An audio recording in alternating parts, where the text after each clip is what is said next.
Hi friends, ఈరోజు మనము తెలుగువారి కొత్త సంవత్సర పండుగ ఉగాదిని గురించి తెలుసుకుందాము.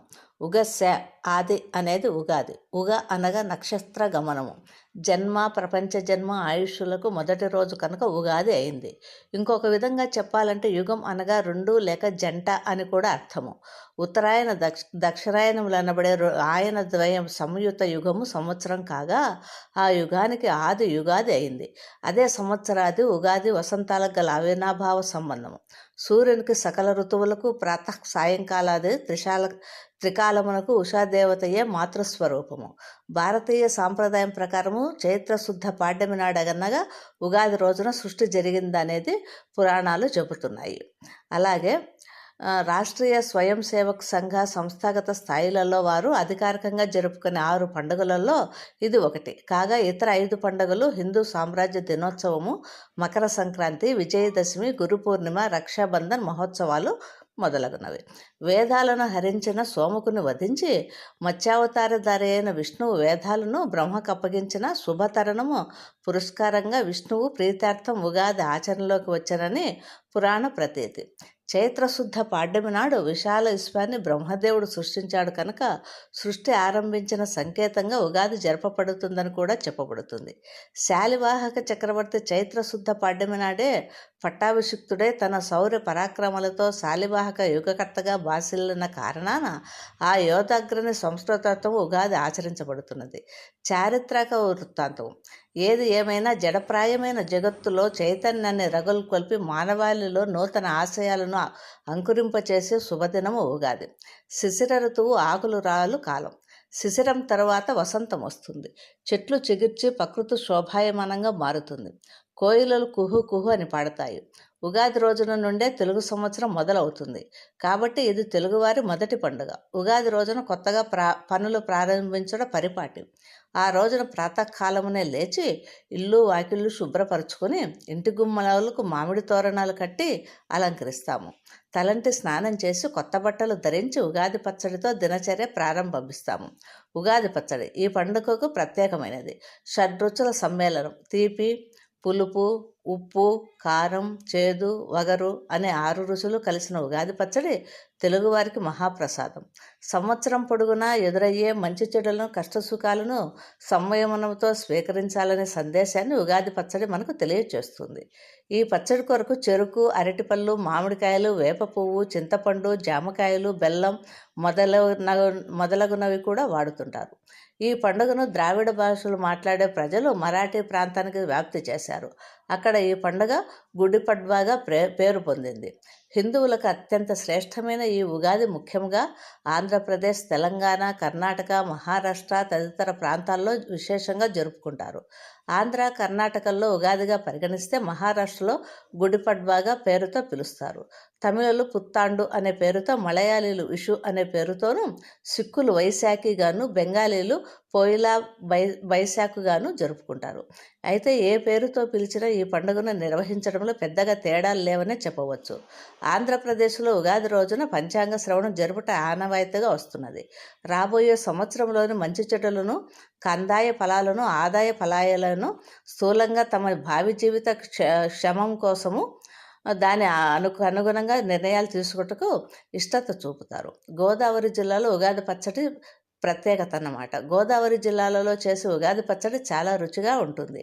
దీనికి కావలసిన పదార్థాలు: వేప పువ్వు 1 కప్పు, బెల్లం పొడి కప్పు, కొబ్బరి కూరు 1 కప్పు, బాగా మగ్గిన అరటిపళ్ళు 6, మామిడికాయ 1, కొత్త కారం చిటికెడు, ఉప్పు 1/2 స్పూను, శనగపట్నాల పప్పు పొడి 1 కప్పు, చింతపండు, నిమ్మకాయ, కొద్దిగా చెరుకు ముక్కలు, వేయించిన వేరుశనగపప్పు 1/2 కప్పు, చింతపండులో నీళ్లు పోసి పులుపు తీయాలి. అరటిపండు తొక్కలు తీసి చిన్న ముక్కలుగా తరగాలి. మామిడికాయ తొక్క తీసి చిన్న ముక్కలుగా తరగాలి. చింతపండు పులుసులో బెల్లం వేసి కరిగే వరకు కలపాలి. వేప పువ్వు తప్పించి మిగిలిన పదార్థాలన్నీ వేసి బాగా కలపాలి. ఆఖరున వేప పువ్వు వేయాలి. ఇలా చేసిందే ఉగాది పచ్చడి. రామాయణంలో చైత్రం 12వ నెల, రాముడు ఋతువులన్నీ గడిచిన 12వ నెల అయినా చైత్రమాసంలో శుద్ధ నవమి నాడు జన్మించినట్లు బాలకాండలో ఉంది. దీనిని బట్టి రామాయణ కాలంలో వైశాఖ ప్రారంభమే సంవత్సరాది మార్గశిర పుష్య మాసాలన్న హేమంతంతో సంవత్సరం ప్రారంభమని కౌత్యుడి యొక్క అభిమతము. అమరసింహుడు అమరకోశము కాలవర్గంలో మార్గశిర పుష్య మాసాలలో మొదటి ఋతువని అన్నాడు. మార్గశిర మాసానికి అగ్రహణీయకం అనేది పర్యాపదం. అగ్రంలో హయనము కలది అంటే సంవత్సరమంతా ముందుండేది, లేక సంవత్సరాగ్రములో ఉండేది అంటే మన సంవత్సరాది మార్గశిర పుష్య మాఘ పాల్గొన చైత్ర వైశాఖాల వరకు వచ్చిందని సృష్టం. అంటే ఆశ్వయుజ మాస అమావాస్య కార్తీక పూర్ణిమ మార్గశిర పుష్యాలలో సంక్రాంతి పండుగ, మాఘ పూర్ణిమ, పాల్గొన పూర్ణిమ, హోళీ పండుగ, వసంత పంచమి, వైశాఖ పౌర్ణమి ఇవన్నీ సంవత్సరాదులే. రామాయణంలో అన్నట్లు వైశాఖలో సంవత్సరం ప్రారంభమై ఆచారం వల్లనే కాబోలు. నేడు ఉత్తరాపథంలో సూర్యమాన సంవత్సరానికి వైశాఖి అనే వ్యవహారం ఉంది. భారతంలో చైత్ర వైశాఖ మాసాలు వసంత ఋతువునే గణన ఉంది. భవిష్య పురాణంలో యుగాదులను గూర్చిన వర్ణన కూడా సంవత్సరాది వైవిధ్యాన్ని ధృవపరుస్తాయి. కృతయుగం వైశాఖ తృతీయ నాడు, త్రేతాయుగం కార్తీక నవమి నాడు, ద్వాపరయుగం ఆశ్వీజ త్రయోదశి నాడు, కలియుగ పాల్గొన పౌర్ణమి నాడు పుట్టాయని కృష్ణుడు ధర్మరాజుకు చెప్పినట్టు వీటిని యుగాదులు అంటారని అంటారు. యుగాదైచ్చ కస్యతే తదైత స్వర్ణ సురాభ్య. మరి ఈ దినమే ఉగాది ఎలా? ఋతువులు కాలధర్మంలో సంబంధించినవి కనుక సాయనాలు ఎప్పటికప్పుడు కదిలిపోతుంటాయి. విష్ణువత్తును బట్టి విషువత్తు మారినా మనం ఇప్పటికీ చైత్ర వైశాఖ మాసాలు వసంత ఋతువు అంటున్నాము. రామాయణ కాలంలో వైశాఖ జ్యేష్ఠాలు వసంతం. భారత కాలంలో విషువత్ చలించడం వల్ల చైత్ర వైశాఖ మాసాల్లో పడ్డది. అంటే భారత కాలంలో విషువత్ మృగశిరంలో వచ్చి వరాహమిహిరుని కాలంలో అశ్వనాదికి చలించినది కనుకనే విష్ణు పురాణము అని చెప్పింది. తర్వాత మారుతూ వచ్చిందనే కదా నేడు మాఘమాసంతోనే వసంత ఋతువు ప్రారంభమవుతుంది. చైత్ర వైశాఖ మాసాలలో ఎండలు. నేడు ధర్మసింధుకారుడు ఉగాది కాలానికి కొళ్ళు తినడం చేయమన్నాడు. కానీ మన ఉగాది కాలానికి వేప చిగుళ్ళు ముదిరి పూత కూడా రాలిపోయి పిందెలు పుడుతున్నాయి. వరాహమిహిరుడు క్రీస్తు శకము 5వ శతాబ్ది వాడు. తనకు కొన్ని శతాబ్దముల ముందే విషువత్తు మృగశిరము నుండి అశ్విని నక్షత్రము ప్రథమ పాదానికి రావడం గుర్తించాడు. వేదాంగ జ్యోతిష్య కాలం కంటే ప్రాచీనమైన ప్రాహణ కాలములో వసంత విషుత్కాలం కృత్తికా నక్షత్రంలో సంభవించిందని పరిశీలించారు. తన కాలంలో వసంత విషువత్కాలము అశ్వన్యాదిలో సంభవించడం చేత ఆనాటి నుంచి ఉత్తరాయణము దేవమాన దినం ప్రారంభం కావడము ప్రాచీన సాంప్రదాయం కనుక అదే వసంతకాల ప్రారంభంగాను ఆనాడే సంవత్సరం ప్రారంభంగాను నిర్ణయించి మాస ఋతు సామరస్యం చేశాడు. వసంత విషుత్కాలము చైత్రమాస ప్రారంభంగా పరిగణించబడినది. కానీ మనము ధర్మసింధుకారుడు అన్నట్టు శుక్ల ప్రతిపదార్థం నుంచి అమావాస్యతో ముగిసే కాలాన్ని నెలగా పరిగణిస్తున్నాము. నాటి నుంచి నేటి వరకు చైత్రమాసంలో ఉగాది పండుగ అనే ఆచారం ఏర్పడింది. వరాహమిహిరుడు వసంత విషువత్తును బట్టి ఋతమాస సామరస్యము సాధించాడు. కానీ అప్పటి నుంచి వసంత విషువత్ 23 డిగ్రీల వెనుక్కు వస్తూ ఉంది. మన ఉగాది చైత్రమాసంతోనే ఎందుకు మొదలవుతుంది అనే ప్రశ్న హేమాద్రి పండితుడు ఈ విధంగా చెప్పాడు. చైత్రశుద్ధ పాడ్యమి సూర్యోదయ సమయంలో బ్రహ్మ ఈ జగత్తును సంపూర్ణంగా సృష్టించాడు అని సమాధానం చెప్పాడు. ఇది ఇలా ఉంచితే మన దేశంలో పుష్య మాఘ మాసాలు పంటలు పండి ప్రకృతి రసభరితంగా ఉండే కాలం. ప్రజలు తమ శ్రమ ఫలితాన్ని కళ్ళెదుట చూస్తూ పొంగిపోతారు. ఇదే మొదట్లో మన సంవత్సరాది. దీనిని సూచించే దినమే మకర సంక్రమణ. ఇది మార్గశిర పుష్య మాఘ మాసాల మధ్యన వచ్చేది విషుత్కాలము. విషుత్కాలం అంటే పగలు రాత్రి సరిసమానంగా ఉండే కాలం. ఈ విషువత్తులో 2. మకర సంక్రాంతి అలాంటి విషువత్తులలో ఒకటి. ఆనాటి నుంచి ప్రకృతిలో కొత్త మార్పులు కలగడం ఆరంభమవుతుంది. ఈ విషువత్తు నిర్ణయంలోనూ మతభేదం ఉంది. కటకం నుంచి కటక విషువత్తు నుంచి దక్షిణాయనము మకర విషువత్తు నుంచి ఉత్తరాయణం ప్రారంభమవుతాయని నేటి సాంప్రదాయం. కానీ పూర్వం అశ్లేషారథం నుంచి దక్షిణాయనము ధనిష్ట ప్రథమ పాదం నుంచి అంటే అభిజిత్తులో సహా లెక్క పెడితే కుంభం నుంచి ఉత్తరాయణము సింహం నుంచి దక్షిణాయనము ఉండేవని ఇప్పుడు అవి కటకాలకు మారాయని వరాహమిహిరుడు చెప్పాడు. మనకొక సంవత్సరం అయితే దేవతలకు ఒక దినము. వారి దినము మేషంతో ప్రారంభమవుతుంది. తులతో రాత్రి కనుక నేడు మకర కటకాల నుంచి ఉత్తర దక్షిణాయనాలు చెబుతారు అని శ్రీ పత్యాచార్యుడు అన్నారు.